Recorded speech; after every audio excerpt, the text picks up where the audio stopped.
नमस्कार साथियों, मैं ओंकार गोस्वामी आपका इस चैनल पर हार्दिक स्वागत और अभिनंदन करता हूं। आज के इस वीडियो में हम जानने वाले हैं विद्या संबल योजना के तहत गेस्ट फैकल्टी के रूप में वैकेंट सीट पर राज्य सरकार की तरफ से अच्छे मानदेय के साथ में लगाया जा रहा है।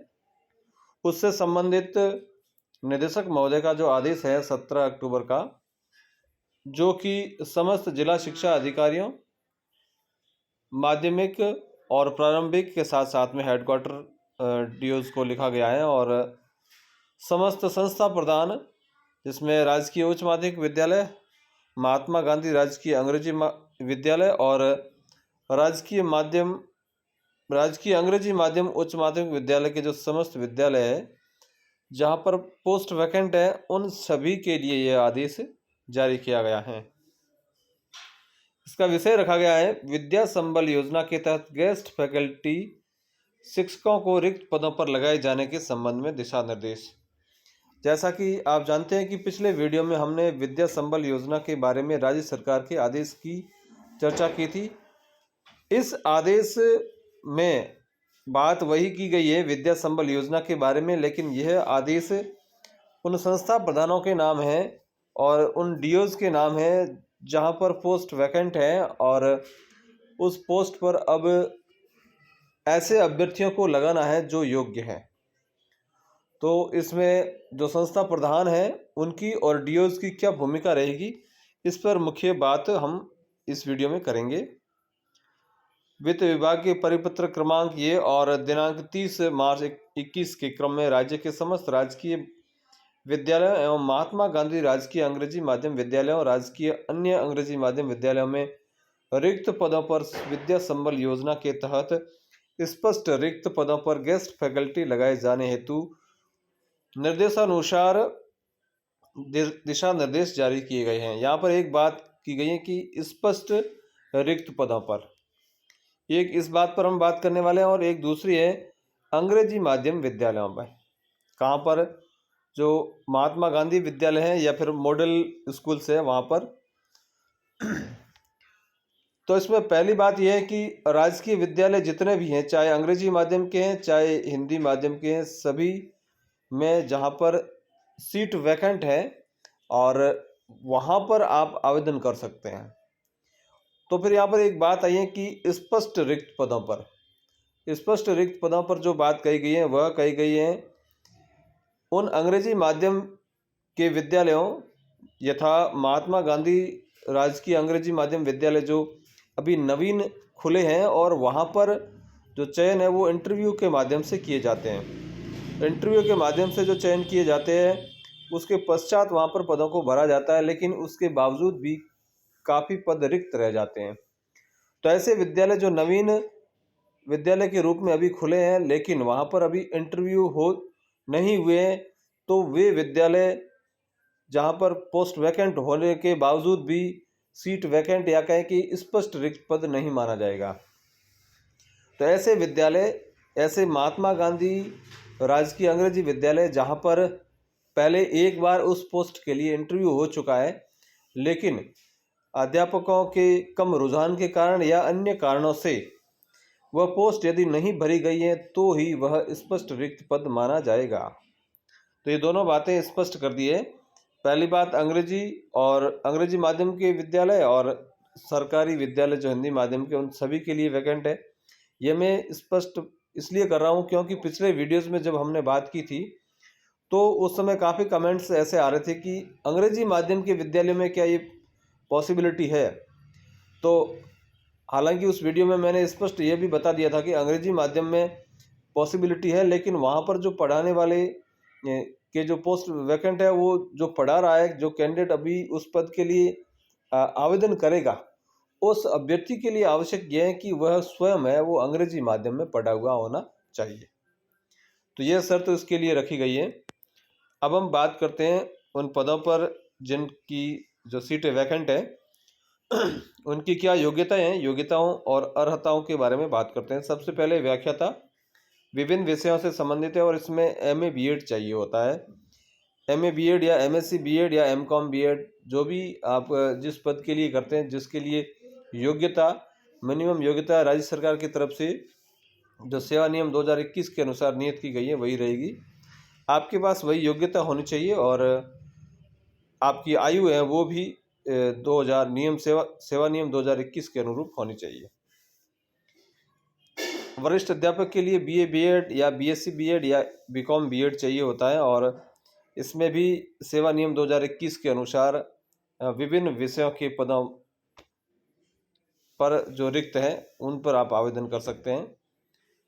उसके बाद में अध्यापक लेवल 2, यह भी विभिन्न विषयों के लिए, सारे विषयों के लिए आवेदन आप कर सकते हैं और इसमें जो पंचायती राज अधिनियम है 1996 से संबंधित जो प्रावधान है वो लागू रहेंगे। और इसके लिए मुख्य बात यह है कि बीए बीएड के साथ में रीट का पास होना आवश्यक है जो बेरोजगार अभ्यर्थी हैं उनके लिए। और जो ऐसे अभ्यर्थी हैं जो अभी रिटायर हो चुके हैं और 65 वर्ष की आयु पूर्ण नहीं कर चुके हैं, यानी कि 65 वर्ष अभी नहीं हुए हैं, रिटायर होने के बाद में उनकी आयु है वो 65 वर्ष नहीं हुई है, तो वे आवेदन कर सकते हैं। उनके लिए रीट का होना पास होना आवश्यक नहीं है। जबकि जो बेरोजगार अभ्यर्थी है उसके लिए बीए बीएड के साथ में रीट का पास होना आवश्यक है। ठीक इसी प्रकार अध्यापक लेवल 1 में भी पंचायती राज नियम जो 1996 है उसके तहत कक्षा 12 के बाद में एसटीसी होल्डर वह होना चाहिए और साथ में रीट का पास होना आवश्यक है। लेकिन जो सेवानिवृत्त कर्मचारी है उनके लिए जो रीट है वो पास होना आवश्यक नहीं है। इसके अलावा प्रयोगशाला सहायक और शारीरिक शिक्षक पदों पर हम जो है आवेदन कर सकते हैं। इसकी जो मिनिमम क्वालिफिकेशंस है वो आप अपने स्तर पर पता करके और उसके उन पदों पर आवेदन करें। नोट के रूप में बताएं कि गेस्ट फैकल्टी हेतु न्यूनतम आयु आवेदित पद से संबंधित सेवा नियमों में वर्णित प्रावधानों के अनुसार होगी। यानी कि जो मिनिमम एज है वह जो सेवा नियम बनाए गए हैं उनके अनुरूप जो न्यूनतम आयु है वही होनी चाहिए। और साथ में विद्या संबल योजना के तहत गेस्ट फैकल्टी के रूप में सेवानिवृत्त या निजी अभ्यर्थी लगाए जाएंगे। सेवानिवृत्त अभ्यर्थी भी लगाए जाएंगे और निजी, दोनों ही तरह के अभ्यर्थी इस योजना के तहत आवेदन कर सकते हैं। अगली बात बताई गई है, सेवानिवृत्त शिक्षक गेस्ट फैकल्टी के रूप में लगाए जाने हेतु पात्र होंगे बशर्ते उसके आवेदित पद की न्यूनतम वांछित योग्यता अर्जित की हो। परंतु अध्यापक लेवल 1 और अध्यापक लेवल 2 पदों के लिए सेवानिवृत्त शिक्षकों हेतु रीट की परीक्षा उत्तीर्ण की बाध्यता नहीं होगी। यानी जो L1 और L2 के लिए आवेदन कर रहे हैं रिटायर पर्सन, उनके लिए रीट की बाध्यता नहीं है। रीट है तो भी ठीक है, रीट नहीं है तो भी कोई दिक्कत नहीं है। इसके अलावा सेवानिवृत्त शिक्षक है उनकी आयु 65 वर्ष की आयु तक ही गेस्ट फैकल्टी के रूप में उनको लगाया जा सकता है। यानी कि 65 क्रॉस करते ही वे अयोग्य हो जाएंगे। ऐसे सेवानिवृत्त कर्मचारी जो हाल ही में रिटायर हुए हैं और 65 वर्ष उनकी आयु पूर्ण नहीं हुई है, वे आवेदन कर सकते हैं। भाषा विषयों को छोड़कर शेष विषयों के लिए अंग्रेजी माध्यम विद्यालय में अंग्रेजी माध्यम कक्षाओं के लिए गेस्ट फैकल्टी के रूप में लगाए जाने हेतु संबंधित पद व विषय के लिए संबंधित सेवा नियमों में प्रावधानित न्यूनतम शैक्षिक अर्हता अंग्रेजी माध्यम में अर्जित की जानी अनिवार्य होगी। भाषा यानी कि आप हिंदी, अंग्रेजी और संस्कृत इत्यादि भाषाओं को छोड़ करके यदि आप अंग्रेजी माध्यम के स्कूल में किसी पोस्ट पर आवेदन कर रहे हैं तो आपके लिए आवश्यक है कि आप का जो आपकी एजुकेशन है वो अंग्रेजी माध्यम में होनी आवश्यक है। अब हम बात करते हैं रिक्तियां कहाँ पर हैं।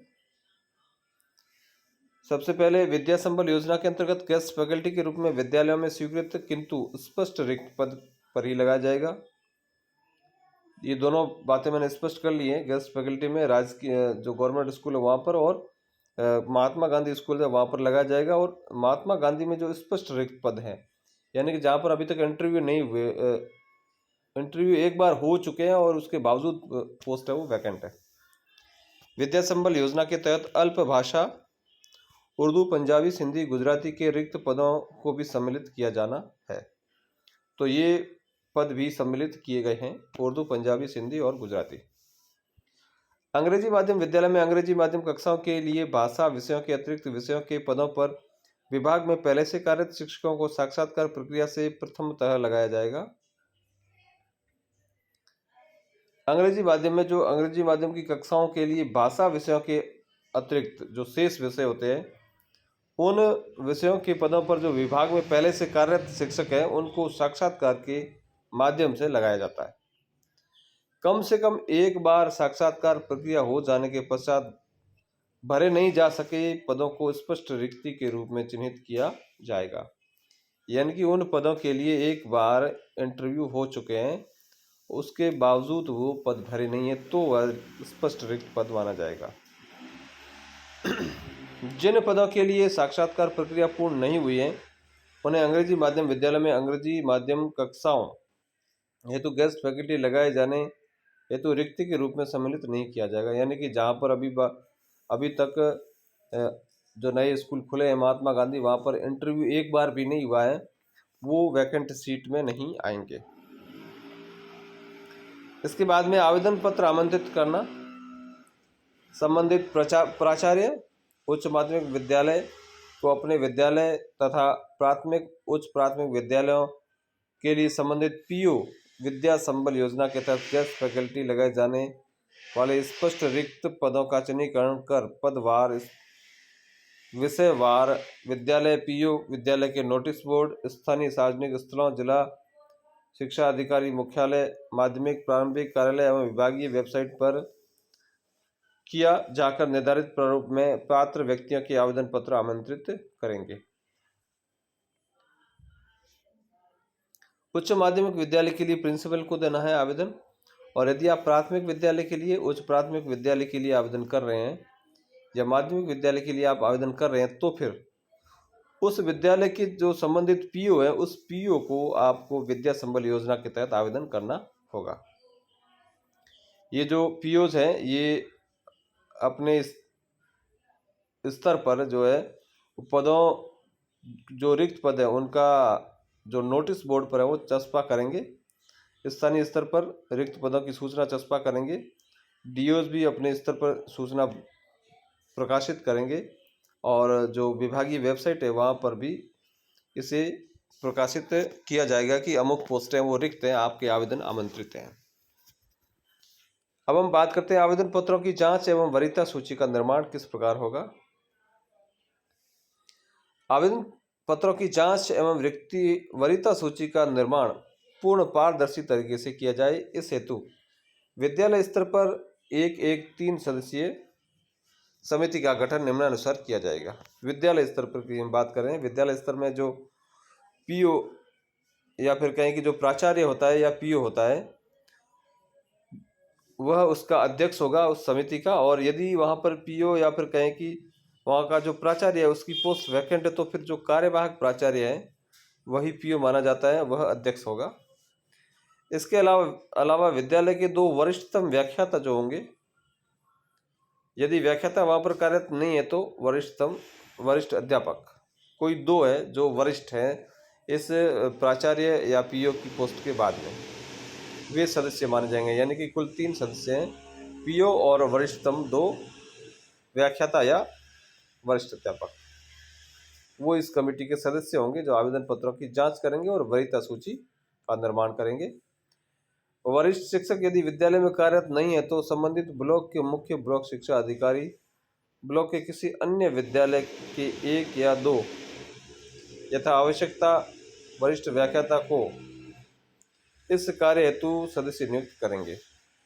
यदि इसके बावजूद भी कहीं ऐसी स्थिति है कि वहाँ पर पीओ है वो 2nd ग्रेड है और वो अकेला ये, इसके अलावा सारे जो है 3rd ग्रेड के टीचर है, तो वहाँ उस कंडीशन में फिर है वो सीबीओ को लिखेगा और सीबीओ जो संबंधित अपने ब्लॉक से किसी 2 योग्यताधारी जो या कहें कि जो 2 वरिष्ठतम व्याख्याता या 2 वरिष्ठ अध्यापक है उनको सदस्य के रूप में नियुक्त करेगा।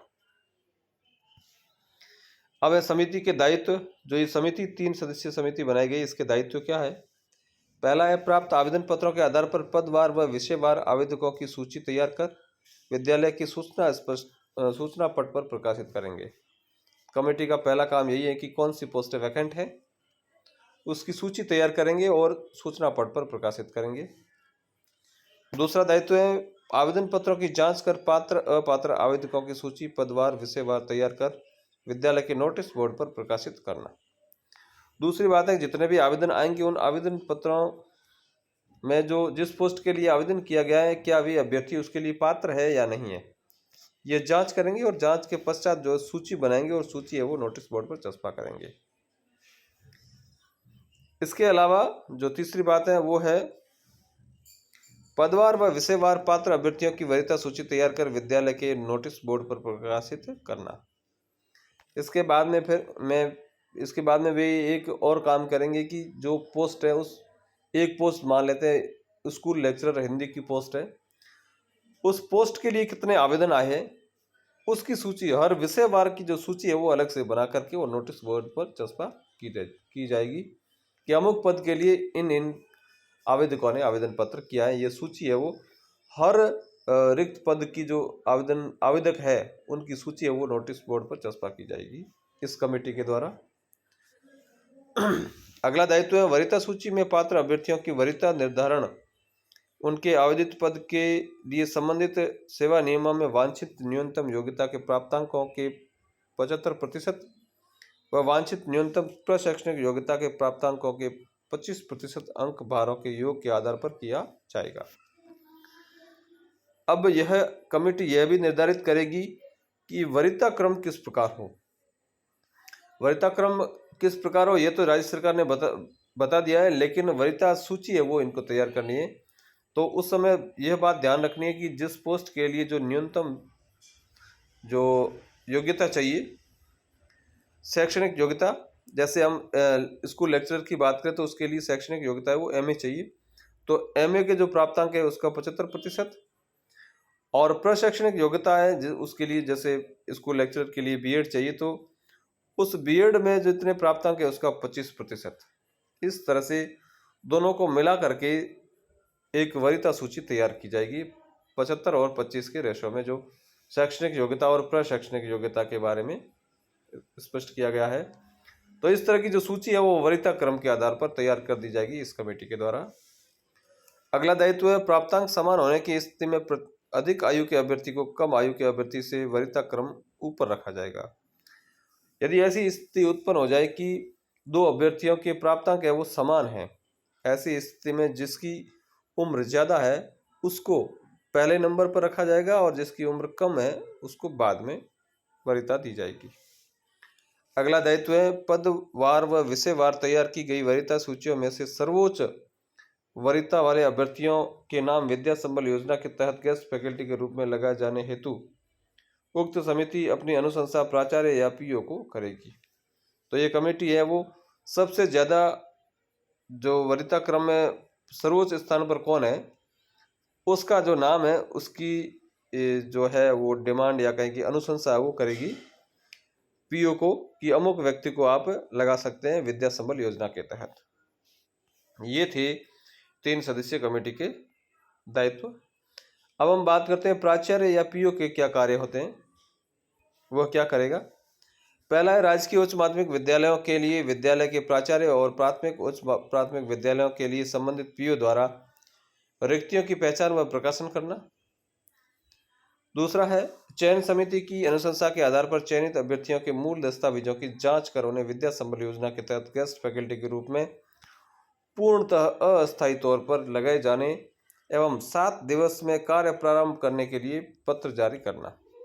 दूसरा कार्य यह है कि जो चयन समिति है अनुशंसा जिस नाम की या जिस अभ्यर्थी की करेगी उस अभ्यर्थी के जो मूल दस्तावेज है उनकी जांच की जाएगी पीओ के द्वारा और उसके बाद में पूर्णतः अस्थायी तौर पर लगने के लिए उसे एक पत्र जारी कर दिया जाएगा और उसमें लिखा जाएगा कि आप 7 दिवस के अंदर अंदर कार्य है वो प्रारंभ करें।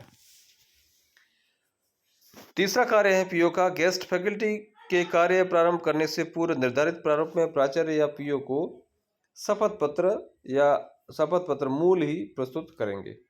एक राजस्थान सरकार के द्वारा प्रारूप जारी किया गया है शपथ पत्र का, तो वो शपथ पत्र है, वो मूल शपथ पत्र है, वो प्राचार्य को पेश किया जाएगा उस पद पर कार्य करने से पूर्व। ये प्राचार्य उससे लेंगे, ये उनका कार्य है।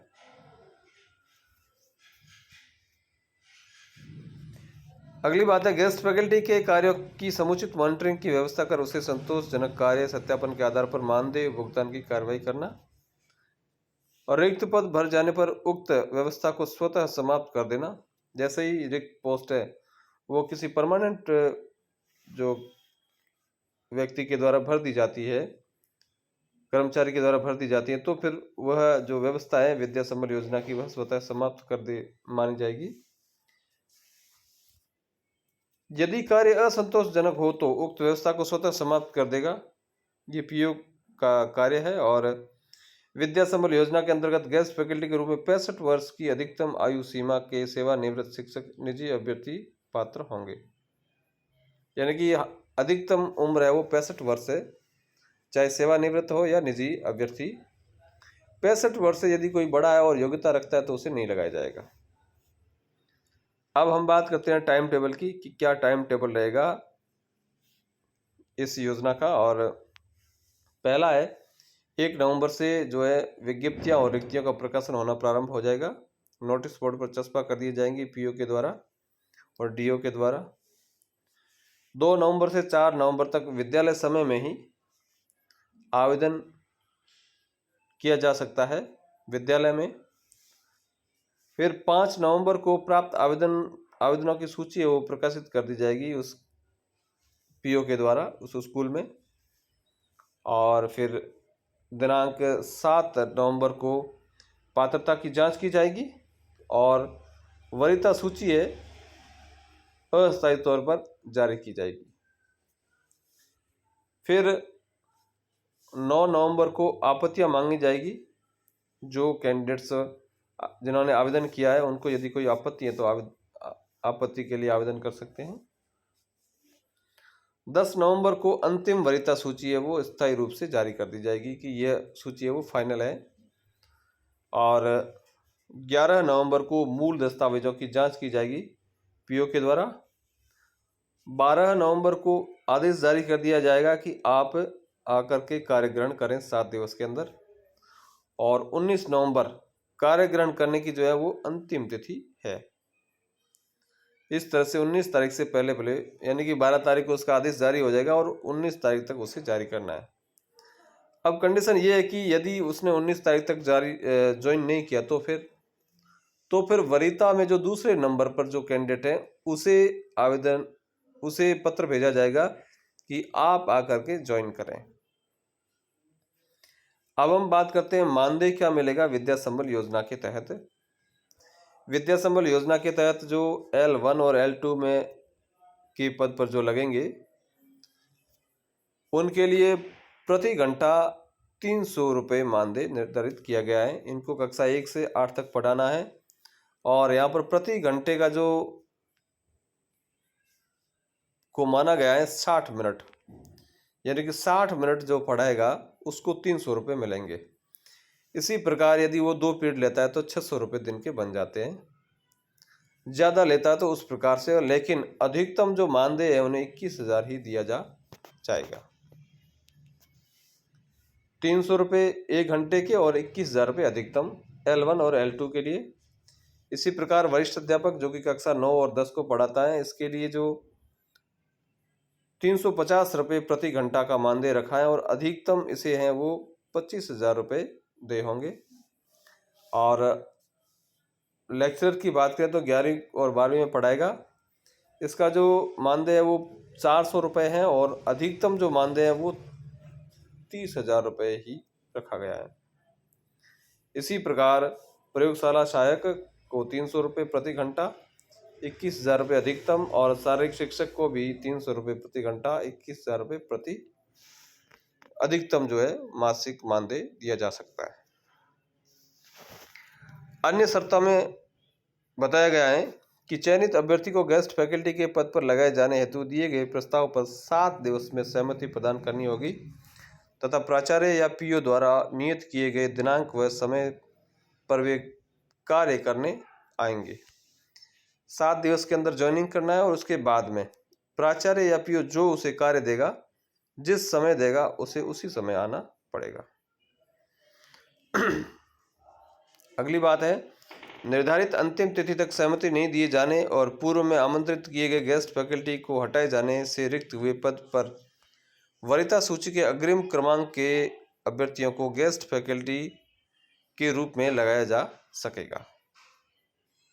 नहीं आता है तो वही कंडीशन है कि जो सेकंड नंबर पे है उससे बुलाया जाएगा। गेस्ट फैकल्टी के रूप में सत्रांत अथवा नियमित प्रक्रिया से पद भरे जाने तक जो भी पहले हो तक के लिए पूर्णतः अस्थायी तौर पर लगाया जाएगा।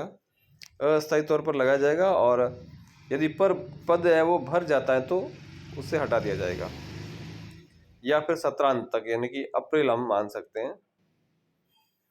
गेस्ट फैकल्टी के रूप में लगाए गए निजी अभ्यर्थियों सेवानिवृत्त शिक्षकों को उन्हीं दिशा निर्देशों के अधीन रखा जाएगा जो वित्त विभाग के परिपत्र दिनांक 30 मार्च 2021 में वर्णित है। गेस्ट फैकल्टी के कार्य का नियमित अवलोकन प्राचार्य या पीओ के द्वारा किया जाएगा और निम्न कार्यकुशलता, दुराचरण, अनियमितता या कार्य से अनुपस्थिति की दशा में प्रधानाचार्य द्वारा बिना कारण बताए गेस्ट फैकल्टी के रूप में विमुक्त कर दिया जाएगा। यदि ये कंडीशन पाई जाती है कि वह निम्न कार्यकुशलता का व्यक्ति है, दुराचरण है, अनियमितता है उसमें या कार्य से अनुपस्थित रहता है, तो ऐसी स्थिति में प्रधानाचार्य चाहे तो उसे बिना कारण बताए ही उसे वहां से गेस्ट फैकल्टी के रूप से हटा सकता है, विमुक्त कर सकता है। गेस्ट फैकल्टी पर आमंत्रित शिक्षक केवल कालांश के आधार पर अध्यापन कार्य ही करवाएंगे। इन्हें कोई प्रशासनिक कार्य नहीं सौंपा जाना है, यानी कि इन्हें और कोई कार्य नहीं करना है शिक्षण कार्य के अलावा, और उन्हें कालांश है वो आवंटित कर दिए जाएंगे। ये दिशा निर्देश मात्र शैक्षणिक सत्र 2022-23 के लिए जारी किए गए हैं और गौरव अग्रवाल जी जो कि आईएएस हैं और निदेशक है माध्यमिक शिक्षा और प्रारंभिक शिक्षा के, उन्होंने जारी किए हैं। अब एक जो है विद्या संबल योजना के तहत गेस्ट फैकल्टी लगाए जाने हेतु संस्था प्रधान द्वारा दिए गए जाने वाले पत्र का प्रारूप है। यह जो प्रारूप है वो आपको दिया जाएगा कि आप आकर के ज्वाइन करें, और जो संबंधित जो प्रारूप होगा वो इस प्रकार का होगा। यहाँ पर आपका नाम लिखा जाएगा, श्री या श्रीमती सुश्री, फिर उसके बाद पता और विषय विद्या संबल योजना के तहत गेस्ट फैकल्टी के रूप में लगाए जाने के संबंध में, और यहाँ पर जो जानकारी दे दी जाएगी, आपका नाम लिख दिया जाएगा कि इस विद्यालय के अंदर इस पद पर जो कि रिक्त है और पूर्णतः अस्थायी तौर पर आपको लगाया जाता है, और फिर आपको निर्देशित किया जाएगा कि आप इस दिनांक को इतने बजे से उपस्थित होकर के गेस्ट फैकल्टी के रूप में कार्य करें, और आपका जो आवेदन पत्र है और संबंधित जो दस्तावेज है वो 100 प्रमाणित प्रतियां हैं और मूल शपथ पत्र के साथ में जो पीओ को प्रस्तुत करेंगे।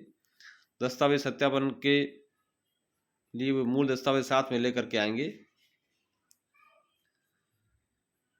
और यदि वह अंतिम तिथि तक यदि उपस्थित नहीं होता है तो फिर उसके जो प्रस्ताव है या फिर कहेंगे उसकी जो उस पद पर ज्वाइनिंग है वो निरस्त मान दी जाएगी, और प्रति घंटा उसे जो पद के अनुरूप है वो मानदेय दिया जाएगा, या लिखा जाएगा, और अधिकतम जो उसका जो मानदेय होगा वो लिख दिया जाएगा। इस तरह से जो एक पत्र वो जारी किया जाएगा जिसका फॉर्मेट ये होगा। तो ये सारी जानकारी थी विद्या संबल योजना के तहत हमें आवेदन करते समय पीओ के क्या कर्तव्य होंगे, कौन सी कमेटी बनेगी और उन कमेटियों का क्या कार्य होगा, इस संबंध में हमने इस वीडियो में जाना। वीडियो आपको कैसा लगा अपनी प्रतिक्रिया कमेंट बॉक्स में ज़रूर लिखें, और चैनल पर यदि आप नए पधारे हैं तो इसे सब्सक्राइब ज़रूर करें। साथ ही अपने ज़रूरतमंद साथियों तक इस योजना के बारे में संपूर्ण जानकारी देने हेतु इस वीडियो को ज़रूर शेयर करें। धन्यवाद। फिर एक नवीनतम जानकारी के साथ मिलते हैं। जय हिंद।